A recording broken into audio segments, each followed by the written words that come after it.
លោកអាន់វ៉ាអ៊ីប្រាហ៊ីមនាយករដ្ឋមន្ត្រីម៉ាឡេស៊ីនិងជាប្រធានអាស៊ានបដូវវេននៅព្រឹកថ្ងៃទី26ខែតុលាឆ្នាំ2025បានអញ្ជើញជាអធិបតីប្រគល់ជ័យលាភីពានរង្វាន់អាស៊ានដល់សហភាពសហព័ន្ធយុវជនកម្ពុជាសម្រាប់ឆ្នាំ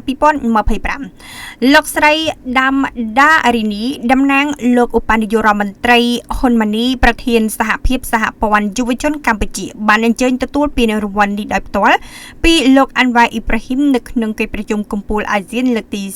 47នៅទីក្រុងកូឡាឡាំពួរប្រទេសម៉ាឡេស៊ី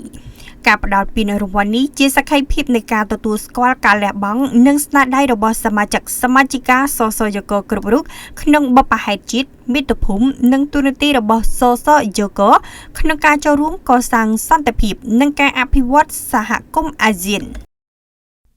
កម្មវិធីនេះឧបត្ថម្ភដោយក្រុមហ៊ុនបុរី KK 598